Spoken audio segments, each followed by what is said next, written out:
بسم اللہ الرحمن الرحیم۔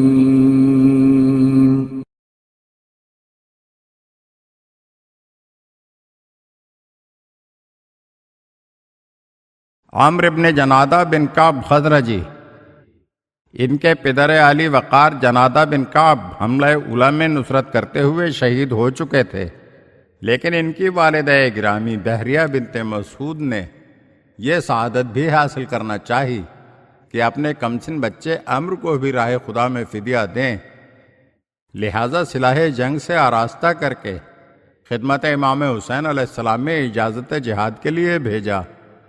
حضرت امام حسین علیہ السلام سے بڑی مشکل سے ان کو میدان وغا میں جانے کی اجازت ملی۔ افواج یزید میں سے کسی بے رحم نے اس بچے کا سر کاٹ کر جماعت حسینی کی طرف پھینک دیا۔ شیردل ماں نے بچے کا سر اٹھا لیا۔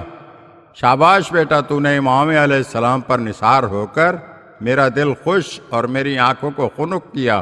پھر اس ماں نے اپنے بچے کے سر کو دشمن کی فوج کی طرف پھینک دیا اور خود ایک آہنی گرز لے کر دشمنوں پر حملہ آور ہوئی، مگر امام علیہ السلام نے اسے گوارا نہ کیا اور ان کو خیمے کی طرف واپس کر دیا۔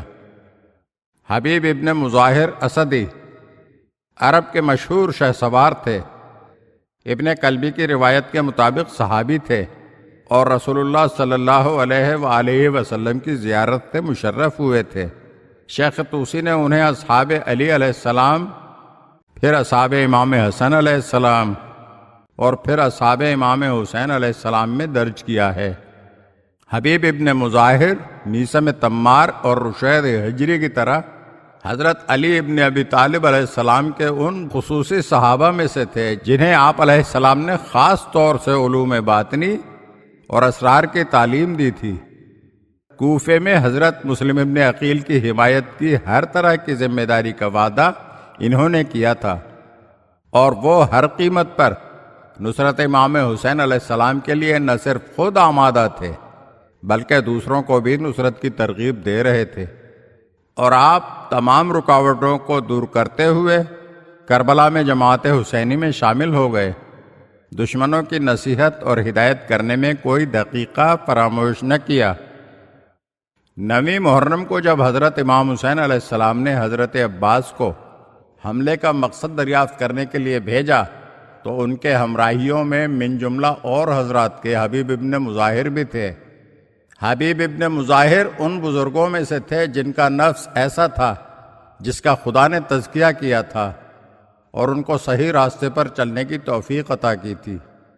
شب عاشور حبیب ابن مظاہر نے امام حسین علیہ السلام سے اجازت چاہی کہ وہ جا کر قبیلہ بنی اسد سے جو اطراف میں مقیم ہیں آپ علیہ السلام کی نصرت کی خواہش کریں۔ چنانچہ امام علیہ السلام نے اجازت دے دی۔ حبیب نے بنی اسد کے مجمع میں جا کر وعظ و نصیحت کے ذریعے انہیں نصرت امام علیہ السلام کے فریضے کی طرف توجہ دلائی، جس پر عبداللہ ابن بشیر نے لبیک کہی۔ پھر دوسرے لوگ بھی آمادہ ہو کر حبیب کے ساتھ جماعت حسینی کی طرف چلے، مگر اس واقعے کی خبر عمر ابن سعد کو ہو گئی اور اس نے 500 سوار سد راہ ہونے کے لیے بھیج دیے، جن کے مقابلے کی یہ جماعت تاب نہ لا سکی اور سب لوگ واپس چلے گئے۔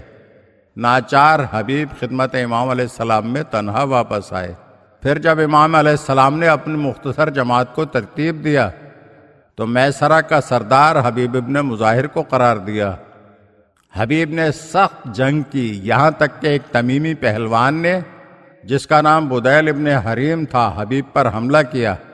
حبیب نے ایک ضرب شمشیر میں اس کا کام تمام کر دیا، لیکن اسی کے ساتھ بنی تمیم کے ایک دوسرے شخص نے ان پر نیزے کا وار کیا جس سے وہ زمین پر آ رہے۔ ابھی وہ اٹھنا چاہتے تھے کہ ان کے شکست خوردہ حریف حسین ابن تمیم نے ان کے سر پر تلوار لگائی، جس سے وہ بے جان ہو کر گر گئے۔ حبیب کی شہادت کا امام حسین علیہ السلام پر خاص اثر ہوا۔ حبیب امام حسین علیہ السلام کے بچپن کے جانثاروں میں سے تھے۔